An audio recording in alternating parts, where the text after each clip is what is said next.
السلام علیکم ورحمۃ اللہ وبرکاتہ۔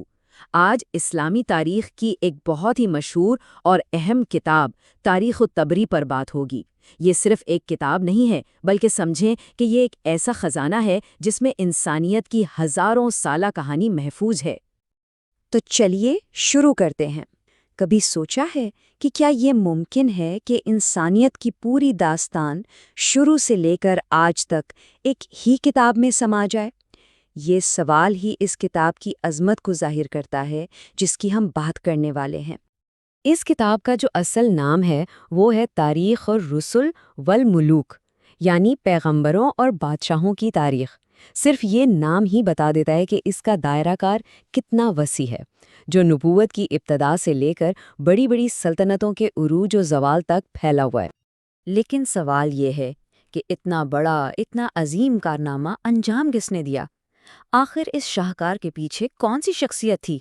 آئیے ملتے ہیں اس مورخ سے جنہوں نے تاریخ نویسی کا انداز ہی بدل دیا۔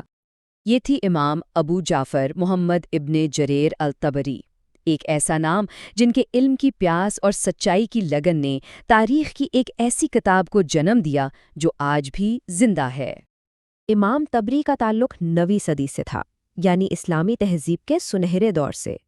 یہ وہ وقت تھا جب علم اور تحقیق اپنے عروج پر تھی، اور اسی ماحول نے اس عظیم کتاب کی بنیاد رکھنے میں مدد کی۔ تو مصنف سے تو ملاقات ہو گئی، اب وقت ہے کہ اس کتاب کے اوراق پلٹیں اور دیکھیں کہ اس کے اندر آخر کون سے خزانے چھپے ہوئے ہیں۔ اس کتاب کا دائرہ کار، اس کی وسعت بالکل حیران کن ہے۔ یہ کہانی انسانیت کے بالکل آغاز، یعنی حضرت آدم علیہ السلام سے شروع ہوتی ہے، پھر تمام انبیاء کرام کے ادوار سے گزرتی ہے، خلفائے راشدین کی تفصیلات بتاتی ہے، اور پھر اموی اور عباسی سلطنتوں کے عروج و زوال تک پہنچتی ہے۔ لیکن بات صرف یہیں تک محدود نہیں ہے۔ تاریخ طبری صرف اسلامی دنیا کی کہانی نہیں سناتی، بلکہ یہ ایک عالمی تاریخ کا درجہ رکھتی ہے۔ اس میں رومی، فارسی اور یہاں تک کہ یونانی سلطنتوں کے حالات بھی تفصیل سے ملتے ہیں۔ آئیے اب اس طرف چلتے ہیں جو اس کتاب کو واقعی منفرد بناتی ہے، اور وہ ہے امام طبری کا تاریخ لکھنے کا طریقہ۔ یہ طریقہ اتنا ہی انقلابی تھا جتنا کہ اس کتاب کا مواد۔ امام طبری کا مقصد سمجھنے کے لیے ان کے اپنے الفاظ ہی کافی ہیں۔ انہوں نے فرمایا، میرا کام صرف حقائق کو جمع کرنا ہے، صحیح اور غلط کا فیصلہ آنے والی نسلیں خود کریں گی۔ یہ سوچ ان کے غیر جانبدارانہ انداز کی بہترین مثال ہے۔ اور یہی نکتہ انہیں سب سے الگ کرتا ہے۔ آج کل کے مورخین اکثر کئی ذرائع کو ملا کر ایک نتیجہ پیش کرتے ہیں، لیکن امام طبری کا انداز بالکل مختلف تھا۔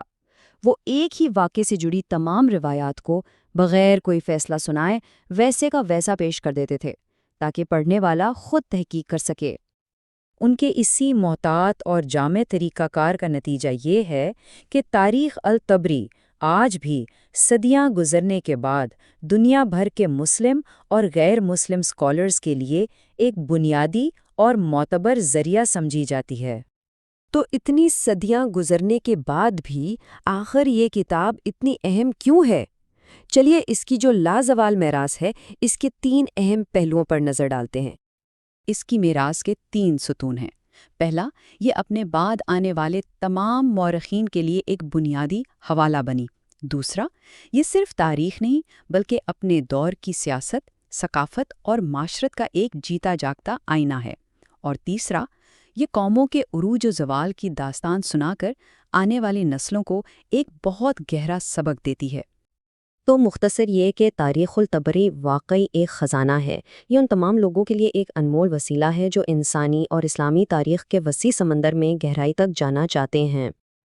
اور آخر میں یہ ایک سوال سوچنے پر مجبور کرتا ہے، کیا تاریخ صرف گزرے ہوئے واقعات کا ایک ریکارڈ ہے، یا پھر یہ اس سے بڑھ کر کچھ اور ہے؟